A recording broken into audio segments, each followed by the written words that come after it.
Invitamos al escenario al doctor Juan Fernando Cristo, exministro del Interior, abogado de la Universidad de los Andes. Cuenta con una amplia trayectoria profesional. Ha sido designado como secretario privado del Ministerio de Desarrollo Económico, cónsul general de Colombia en Caracas, jefe de comunicaciones de la Asociación Colombiana Moderna, consejero para las comunicaciones de la Presidencia de la República, senador de la República, ministro del Interior, entre otros importantes cargos. Invitamos a nuestro moderador, Andrés Mompotes, director de El Tiempo, comunicador y periodista de la Universidad del Valle, magíster en Ciencia Política de la Universidad Javeriana.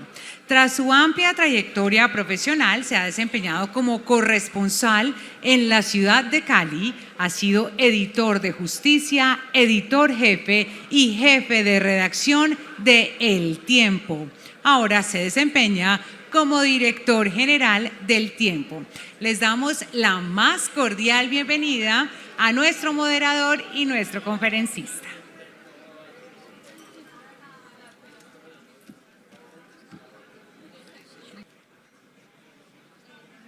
Buenos días, muchas gracias. Un agradecimiento a los organizadores del Congreso Minero. Juan Fernando, un agradecimiento también a usted por acompañarnos en este momento. Y creo que vale la pena en este momento hacer también un reconocimiento, después de todo lo que escuchamos en el panel anterior, a las personas, a las empresas, pero sobre todo a los individuos que trabajan como ustedes en el ejercicio de una minería responsable que va a tener un espacio muy importante porque le ha aportado mucho al país, le ha aportado mucho al desarrollo de Colombia. Vale la pena ese reconocimiento. Vida y futuro. Como ven acá atrás, son dos palabras claves de este Congreso Minero. Vida y futuro, que están muy relacionadas con el tema que hoy vamos a conversar ahora. Buscar cómo solucionar las violencias que están pendientes en Colombia, los problemas relacionados con los actores en conflicto que aún están generando dolorosos dramas en diferentes regiones del país, problemas asociados al narcotráfico, son los responsables en buena parte de los asesinatos de los líderes sociales. Cómo resolver esas violencias de grupos como el ELN, de grupos como el Clan del Golfo, de grupos como las disidencias de las FARC, que luego del proceso de paz con ese grupo guerrillero precisamente empezaron a copar espacios, a apoderarse de economías ilegales por cuenta de que también hubo una serie de discusiones alrededor sobre qué espacios se copaban o no desde el Estado. Ese es uno de los retos que tiene hoy Colombia y tiene que ver con vida y futuro, tiene que ver con todos.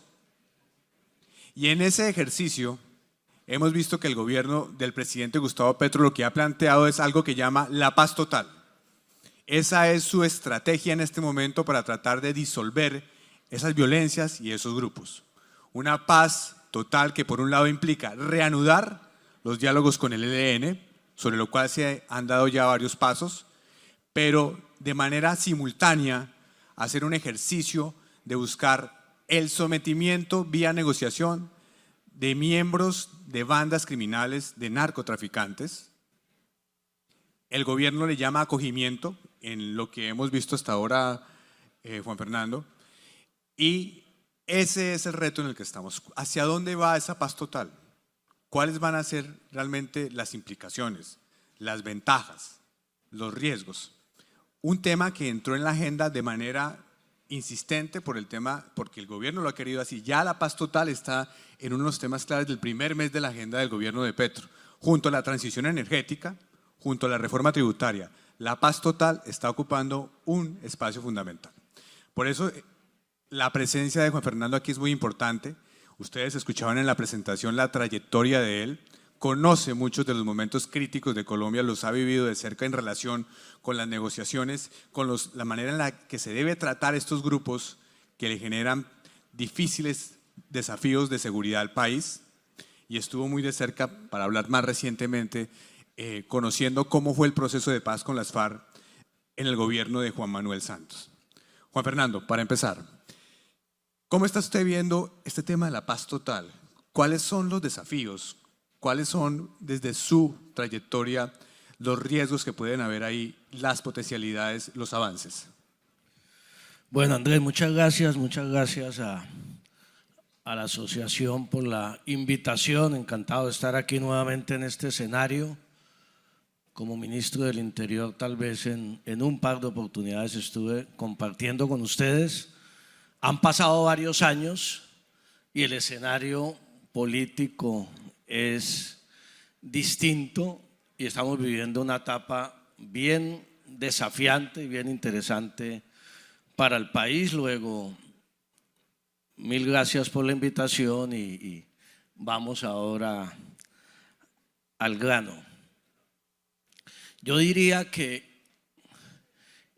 esta política que se ha denominado la paz total, que uno podría llamarla paz integral, paz completa, paz grande, paz real, podemos ponerle toda clase de adjetivos, tiene un elemento que es muy importante para el país en estos momentos y que yo ahora, escuchando el panel con toda atención de las ministras de Minas y de Medio Ambiente y escuchando el diálogo respetuoso con el escenario en medio de diferencias que son naturales, me ratificaba en una convicción que tengo cuando no llevamos sino un poco más de 3 semanas del nuevo gobierno del presidente Petro. Hay tantos cambios, hay tantos anuncios que algunos piensan que ya vamos 3 meses o 6 meses de gobierno. Y es que un elemento central de esto que llamamos la paz total, y ahora vamos a los detalles, tiene que ver con algo que le ha faltado mucho a Colombia en algunas etapas de su historia, y es el tema del diálogo y de la conversación entre los colombianos, no solamente con los violentos, sino el diálogo en general. Y yo no aislaría este tema de la paz total. Tal vez muchos de los aquí presentes no han visto toda la panorámica. Yo no aislaría este tema de la paz total de la política y de la actitud de diálogo en la que está empeñado el nuevo gobierno. Diálogos territoriales vinculantes, y eso puede ser discutible, podemos ver más adelante la palabra vinculante para la construcción del plan de desarrollo. Diálogos territoriales para resolver la conflictividad en zonas como el Valle y Cauca en materia de tierras. Diálogos territoriales de paz, ahora los vamos a ver también. Y algo que yo creo que nosotros los colombianos a veces somos muy dados a ver lo negativo y autoflagelarnos y no a ver las cosas positivas. Diálogo también del gobierno nacional, no solamente con los partidos políticos que hacen parte de la coalición y los que no, sino con sectores empresariales y gremiales del país. Llevamos 3 semanas, yo he seguido con mucha atención las 3 semanas del gobierno y no ha habido un solo escenario empresarial y gremial del país, la ANDI, Asobancario, Andicom, ahora acá, en donde el gobierno no acuda a exponer sus políticas y a escuchar, a dialogar, en donde no estén los ministros y el presidente de la República. Y eso me parece que es un buen comienzo en medio de las diferencias, y eso tiene mucho que ver también con la paz total. Pensemos no solamente la paz total en términos de los grupos violentos, sino la paz total entre los colombianos, y yo creo que ese es un muy buen comienzo. Ahora, frente al tema ya puntual de la paz total, yo creo que como toda política nueva y ambiciosa, un diplomático muy comprometido con estos temas de la paz en Colombia me decía hace un par de semanas, me dijo, tenemos un problema muy serio ahora. Y le dije yo, ¿cuál es? Me dijo, tuvimos 4 años de escasez de paz y ahora tenemos 4 años por delante de abundancia de paz y de abundancia de esfuerzos y de políticas y de ideas de paz, y lo mismo se puede decir frente al diálogo y lo que esa ausencia de diálogo significó en materia de las protestas sociales del 2019 y el 21. Entonces hay tantas ideas sobre la paz total, tantas propuestas desde el Congreso, desde el partido de gobierno, el pacto histórico, desde distintos funcionarios, que todavía no puede tener uno un diagnóstico claro de hacia dónde vamos o cuáles van a ser las prioridades. Y tal vez, y vamos a dialogar ahora, Andrés, podemos hablar sobre la base, para ser concretos por el momento, de la propuesta que presentó el gobierno el martes de prórroga de la ley 418, que está vigente desde 1997 y que es como ha sido la brújula de todos los gobiernos y el sello que le ponen los gobiernos a lo que tiene que ver con el manejo de la seguridad, del orden público y de las políticas de paz en Colombia. Precisamente, usted dice, hay muchas ideas, hay muchas propuestas, hay que empezar a ver cómo se aterrizan para poder tener claro la ruta de esa paz total. Y ese proyecto de ley que se presenta este martes ya empieza a poner en textos cómo se va a realizar esa paz total.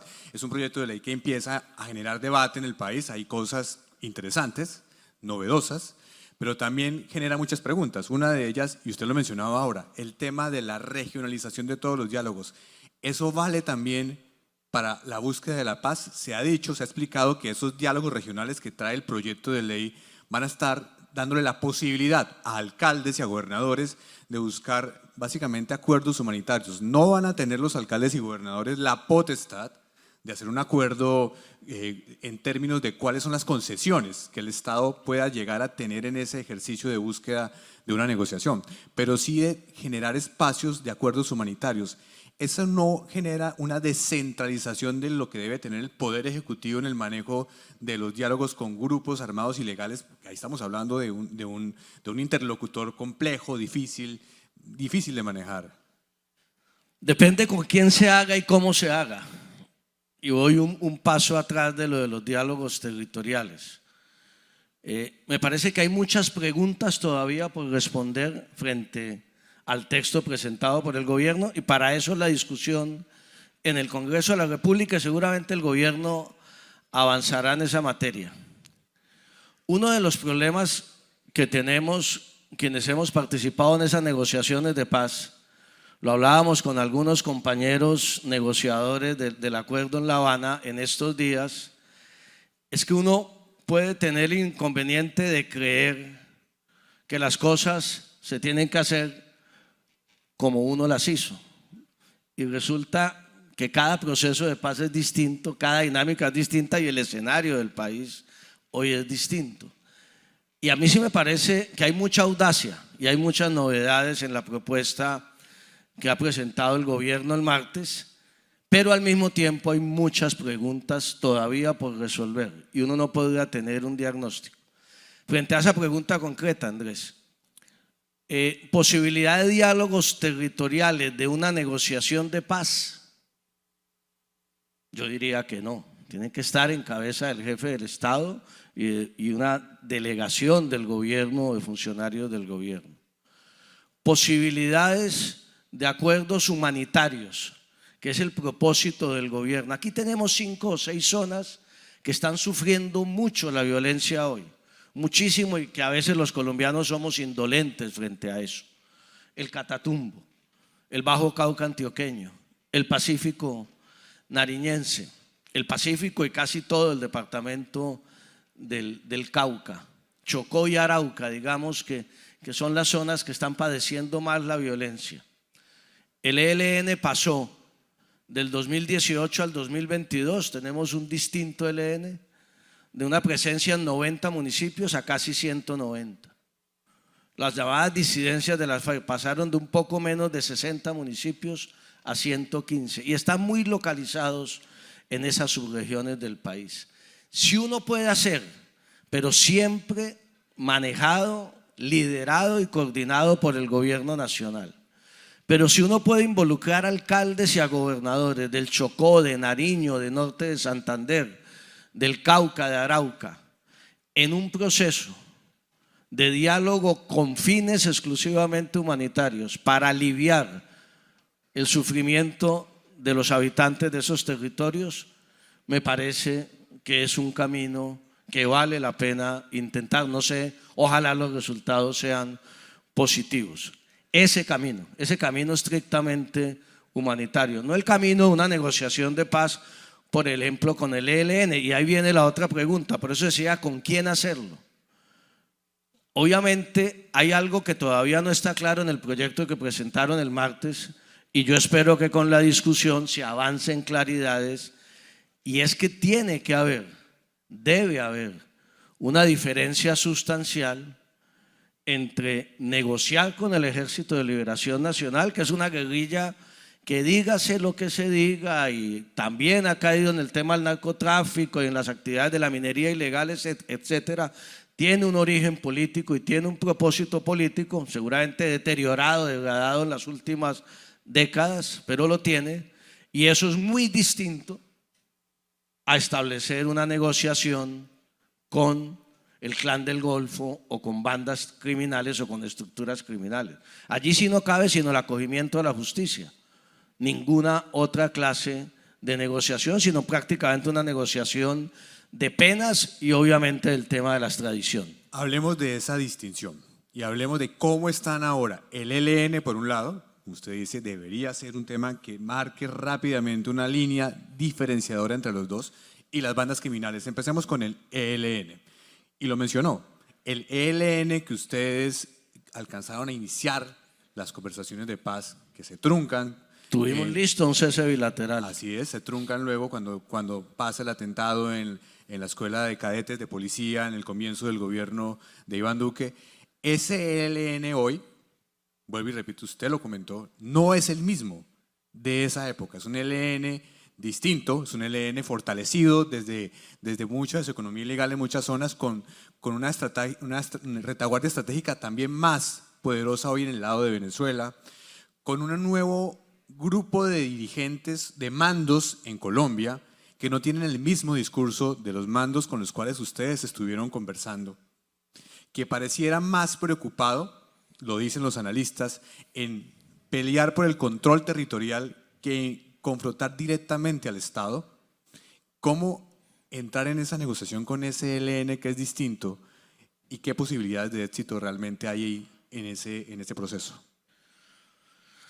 Yo creo que hoy hay un elemento positivo en una negociación con el ELN, y hay que decirlo con toda claridad, y es que el mensaje de que haya llegado a la jefatura del Estado una persona que se levantó en armas contra el Estado, que hizo una negociación de paz, que se reincorporó, que cumplió con los acuerdos y demostró que en democracia, dando las peleas dentro de la civilidad, puede llegar al poder, es un mensaje muy poderoso para la gente del ELN. Tal vez es la última oportunidad que tiene el ELN de tener una negociación política con el Estado colombiano durante estos 4 años, y yo esperaría que no desaprovechen esa oportunidad. También tengo que decir con toda franqueza, siempre he extrañado en el ELN, cuando nosotros conversamos y después con el atentado a la policía durante el gobierno Duque, que fue totalmente absurdo e injustificado, siempre he extrañado que haya siempre he extrañado la decisión política de abandonar las armas por parte de esa guerrilla. O sea, no ve uno que haya un proceso interno de deliberación jerarquizado, además, que llegue como punto final a que sí hay una decisión, que pueda haber negociaciones accidentadas, diferencias con el Estado, con el gobierno, pero que ya hay un camino, que fue lo que hizo las FARC para dejar las armas. Ahí me parece que el ELN pareciera no estar listo todavía, y usted tiene razón a ello, más allá de la discusión de la federalización. Y es cierto, por lo menos hay 3 ELN distintos. El ELN del noroccidente, el ELN del Pacífico, del Chocó, de todo el Pacífico, es uno. El ELN del norte de Santander y Arauca, y no vamos a prolongarnos por falta de tiempo para escribir por qué, es otro. Y el ELN que está en el exterior, empezando por los negociadores de La Habana, la vieja guardia del ELN es otro. Me parece inteligente lo que hizo el gobierno ahora de rápidamente darle una salida a la gente que está en Cuba para que pueda venir a Colombia y pueda tratar de articular esos 3 ELNs, y ahí radica buena parte del éxito de una negociación. ¿Cuál es el problema que veo yo hoy? Juan Manuel Santos pudo iniciar una conversación de paz seria, organizada, con buen éxito al final de su gobierno con las FARC, porque las FARC estaban debilitadas militarmente. Hay que decirlo con toda franqueza, estaban debilitadas militarmente después de los 8 años de gobierno de la seguridad democrática. Seguramente no derrotadas militarmente como nos quisieron hacer creer, no estaban derrotadas, pero sí estaban debilitadas y disminuidas. Hoy el ELN está fortalecido militarmente y esa va a ser una dificultad para la negociación. Y obviamente está el otro tema que usted dice de la retaguardia venezolana que siempre ha estado ahí. Le voy a decir algo además que poca gente en Colombia sabe, yo como norte santanderiano y hombre de frontera lo conozco más. El ELN siempre ha tenido la retaguardia militar en Venezuela, seguramente no con las tantas ventajas que tiene hoy, pero siempre la ha tenido incluso antes de la llegada de Chávez al poder en Venezuela. Siempre ha sido estratégicamente un factor de poderío y de negociación y de fortaleza del ELN. Y para seguir con el ELN, el tema de cómo garantizar que las víctimas sientan que hay un rápido resarcimiento por cuenta de sus crímenes, y esto lo digo porque usted es víctima directa del ELN, el ELN asesina a su padre, y hoy vemos que en el proceso de la paz que se hizo con las FARC, todas unas lecciones de que efectivamente se acordaron unos mecanismos, pero el ejercicio de cumplir rápidamente con la justicia no ha estado en la velocidad que muchas de las víctimas reclaman, porque hoy todavía no hemos visto a ningún jefe de las FARC pagar un día de pena efectiva. ¿Cómo manejar ese tema? La JEP viene avanzando. Yo que pensaría primero que todo, es muy difícil la construcción de un sistema de justicia transicional y este es único en el mundo. Llevamos 5 años y tuvo los tropiezos de las objeciones a la ley estatutaria y del propio arranque de un sistema de justicia transicional como el de la JEP. Yo soy víctima del ELN, nunca conocí la verdad del asesinato de mi padre. ¿No tiene la verdad todavía? Yo siempre he dicho de manera egoísta que yo soy amigo de una negociación con el ELN, primero porque creo que hay que evitar que siga sucediendo todo ese baño de sangre en Colombia, pero segundo porque como víctima creo que mi última oportunidad de conocer la verdad de ese asesinato es una negociación de paz que privilegie la verdad con el Ejército de Liberación Nacional, y para eso es el sistema de justicia transicional. Y Juan Fernando, ¿Cómo logramos? Prefiere la verdad por encima del castigo en el caso suyo, y yo entiendo la situación personal que usted vivió, pero además que le reconozco también el ejercicio de buscar la paz teniendo ese drama en su familia. ¿Usted prefiere la verdad por encima del castigo? Andrés, en estos días para preparar un libro hablábamos con varios amigos y colegas suyos de eso, y yo decía, yo respeto mucho la manera como cada víctima en este país, de tantas víctimas, tramita su duelo personal. Yo fui el autor de la ley de víctimas, escuché víctimas durante 4 años por todo el país en audiencias públicas para construir la ley. Unas víctimas quieren verdad y no les importa si la persona paga cárcel o no. otras víctimas solo están pensando en reconstruir su proyecto de vida y que el Estado les ayude para la reparación. Y otras víctimas que son igualmente respetables solo están esperando 40 años de cárcel, los 50 años de cárcel o cadena perpetua para los victimarios. Y eso todas las víctimas de todos los grupos armados tienen una posición distinta, para mí totalmente respetable. En mi caso personal, yo siempre he dicho, yo quiero la verdad fundamentalmente, no espero nada más, digamos, no me resarciría a mí viendo a los integrantes del COSE de hace 25 años que dieron la orden de asesinar a mi padre, estar en las cárceles hoy cuando ya tienen 75, 80 años. Pero sí quiero conocer la verdad. Y le complemento lo de la JEP.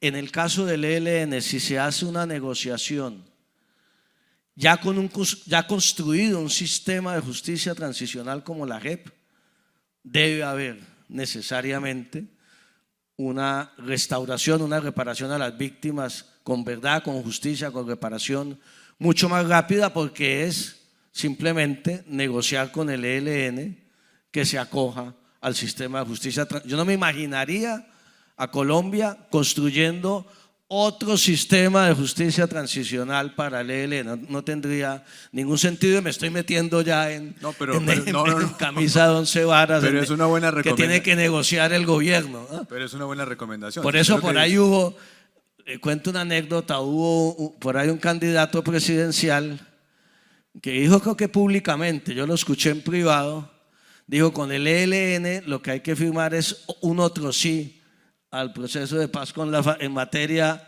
de justicia transicional, y sonó muy pintoresco, y yo decía, en el fondo tiene razón. O sea, ya lo que se negoció con las FARC, claro, hay que sentarse, conversar, mirar, pero hay que aprovechar todo ese sistema de justicia transicional que se construyó. Y usemos ese punto de la JEP ya lista, ya funcionando, después de lo que se demoró en empezar en arrancar, todavía tiene pendientes, pero ya está funcionando, para conectar con las bandas criminales dedicadas al narcotráfico que no tienen ese origen político que usted menciona en relación con el ELN. Hoy se conoció la noticia que una de esas bandas, con sus representantes, con sus abogados, están buscando que la JEP, y esa es la propuesta que le hacen al comisionado de paz, que la JEP los reciba, que la JEP les tramite los que levanten la mano y tengan delitos por procesar. Pero ellos vienen de otro tipo de origen. ¿Cuál sería su opinión sobre ese tema? Vi la noticia hoy en El Tiempo y el titular. Mire, donde yo tengo más dudas y preguntas en general, más allá de la noticia de hoy, es en este tema de las bandas criminales y de las estructuras criminales. Yo me imagino, es que pongámonos en terreno, a veces en abstracto es más difícil el tema. Yo me imagino un alcalde de Arauca, un alcalde de Latrato, ahorita saludé a uno de ellos, un alcalde de El Cauca, de cualquier municipio del Cauca, sentado participando, buscando acuerdos humanitarios con la gente del ELN. Eso me lo imagino. No me imagino, me parece difícil que un alcalde de Buenaventura esté sentado con 10 estructuras criminales, con bandas que no sabemos cómo se reciclan supuestamente para un acuerdo humanitario. Eso no parece fácil. Vamos a ver cómo se desarrolla. Pero sin lugar a dudas, las preguntas ahí son varias. Primero, en mi concepto, una negociación política con el ELN es viable, es dable, es oportuna, tiene posibilidades hoy en Colombia, y el ELN tiene que entender que es una gran oportunidad la que tiene, y sería muy conveniente para el país. Con las disidencias de las FARC, que no cumplieron los acuerdos, con las bandas criminales, con el Clan del Golfo y todas estas bandas que aparecen regionalmente, tiene que haber acogimiento en justicia ordinaria. Yo creo que aplicar el sistema de justicia transicional sin reconocimiento político, porque no lo puede haber, a esas bandas criminales y narcotráficos, no sería un buen camino, dificultaría mucho todo el concepto de la paz total. El concepto de la paz total, dialogar con toda la sociedad colombiana, incluido estas bandas criminales, es válida. Cómo se separan los procesos siendo paralelos y cómo se manejan en el tiempo es lo que me parece que es la tarea del detalle que va a ser difícil de desarrollar, y por eso yo dije ayer o antier que el problema que tuvo el alto comisionado de paz anterior era que no tenía trabajo, y el problema que tiene el actual comisionado de paz es que va a tener exceso de trabajo, que son muchos procesos de manera separada, que hay que intentarlos, pero hay que tener mucho cuidado, tienen muchos riesgos de todas maneras. Y hay muchas preguntas por resolver. Y yo entiendo que la mayoría de la opinión pública del país tiene muchas dudas y muchas preguntas por resolver. Es normal en esta clase de intentos que se hacen de acuerdos de paz, y hay que tener muy claro cómo puede hacerse una negociación que evite lo que pasó en el 2004 y el 2005 con los paramilitares, que es que se metan los narcotraficantes y se meten las cabezas, y los jefes medios y los mandos bajos se reciclan, y entonces sigue el mismo fenómeno del narcotráfico afectando las regiones. Aquí no podemos repetir esa. ¿Cuál es la fórmula para evitar eso? No me pregunto. Ahí viene ya una discusión más amplia de la solución global del fenómeno del narcotráfico, la solución en los territorios. Ya si no hay erradicación y si no hay fumigación, meternos a fondo en una intervención integral en los territorios. Yo escuchando a las ministras, ahora esto tiene mucho que ver con los temas que estaban conversando ellas, tiene mucho que ver, porque si no intervenimos integralmente esos 5 o 6 subregiones de Colombia, podemos hacer todas las negociaciones que queramos con todos los grupos violentos y no vamos a alcanzar la paz. Y ahí meto una cuña. A nosotros nos gusta mucho en Colombia, son muy taquilleras las negociaciones de paz con los grupos violentos, y es menos taquillera la implementación de los acuerdos que ya firmamos.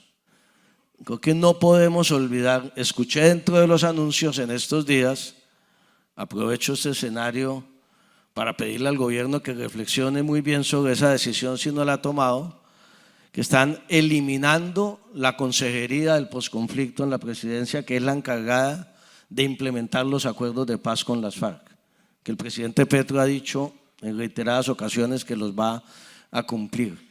La manera de conseguir esa paz total, primero que todo, es implementando integralmente el acuerdo de paz, no lo que tiene que ver con las FARC, sino lo que tiene que ver con la gente en esos territorios, desarrollo rural integral, catastro multipropósito, reforma política en los territorios y la solución del problema de los cultivos ilícitos, que pasa necesariamente por reactivar y fortalecer un plan nacional de sustitución de cultivos ilícitos, que no se puede quedar simplemente en la sustitución de cultivos, sino que tiene que llevar un componente de una intervención integral del Estado en esos territorios. Bueno, ya vamos a ir cerrando porque la idea es dejar que los asistentes vayan a almorzar en paz. Una pregunta antes de retirarnos, que viene del público, viene de Santiago Henao Castro, que me parece que es pertinente para ir cerrando, Juan Fernando, y es: ¿la paz total debe garantizar el fin de las economías ilegales, como la minería ilegal, que apalanca obviamente grupos como el ELN y el Clan del Golfo? ¿Cómo podrá el Estado o debería garantizar el fin de este flagelo? Lo dije ahora y lo escuché también en las intervenciones anteriores. Hay un tema en que hoy en día la mayoría de los grupos ilegales, incluyendo el ELN, están dedicados ya no a enfrentar al Estado, ni a los soldados, ni a los policías, no a buscar el poder, digamos el poder del Estado en la presidencia de la República. Obviamente hay una búsqueda de poderes regionales, sino es toda una disputa por las rentas criminales, dentro de las cuales el narcotráfico y la minería ilegal ocupan obviamente la primerísima línea. a mí como ministro del Interior, incluso con la vicepresidenta Francia Márquez, me tocó enfrentar, la hoy vicepresidenta, varios paros en el Cauca, hasta una toma del ministerio, y todo el problema que había en el fondo, y ustedes lo saben, los que están aquí más que cualquier otro, era la imposibilidad de diferenciar minería ancestral, minería tradicional, minería criminal, ilegal, y cómo en el territorio termina todo mezclándose y confundiéndose. Y cómo si uno manda a decomisar unas dragas de las que mencionaban acá por el territorio y saca una draga de ahí, afecta el empleo de otra gente ancestral que está trabajando para mineros ilegales, digamos, de más grande calado. Yo diría que en el caso de la minería ilegal hay que hacer el mismo esfuerzo de la sustitución social de cultivos ilícitos. Me explico. Ni con fumigación ni con erradicación, con intervención integral del Estado vamos a ser capaces de atacar a fondo y eficientemente los cultivos ilícitos.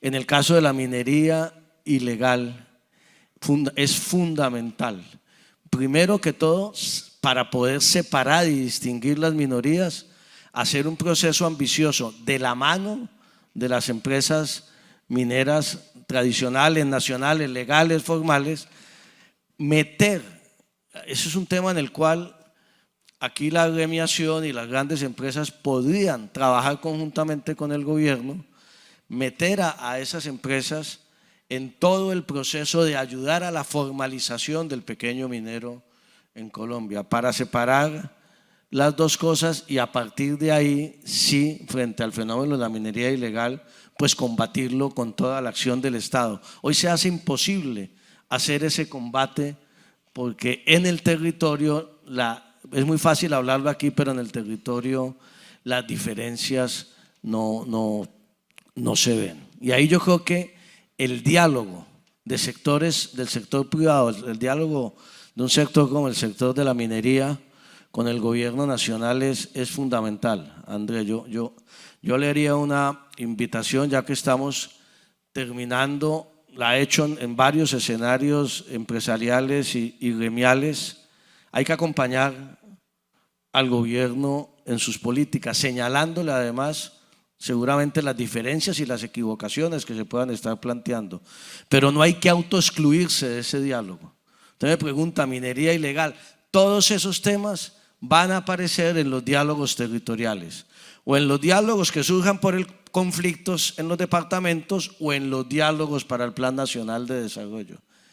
Y en esos diálogos, si hace 4, 8 o 12 años los campesinos o los indígenas o los afros decían que los distintos gobiernos no los tenían en cuenta para esos diálogos y hoy los están teniendo en cuenta, lo que no nos puede pasar hoy es que el sector privado y el sector empresarial en los territorios se autoexcluyan de esos diálogos. Tienen que acompañar esos diálogos del Plan Nacional de Desarrollo, tienen que acompañar esos diálogos para la definición de políticas públicas, que yo lo que veo realmente es un gobierno abierto a escuchar y a construir consenso sobre la base de unas ideas que seguramente yo mismo no acompañé el proyecto político de Gustavo Petro, lo acompañé en la segunda vuelta, teníamos un proyecto político distinto, la gente votó por ese proyecto político distinto y creo que todos tenemos que apostarle en el país a utilizar el diálogo, más allá del concepto de la paz total, a utilizar el diálogo para construir consensos que necesita este país, para mantener crecimiento económico, pero para avanzar en inclusión social en el país. Importante invitación, también importantes reflexiones.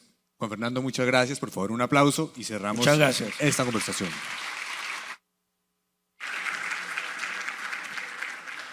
Muchísimas gracias al doctor Cristo y a nuestro moderador Andrés Mompotes, director de El Tiempo.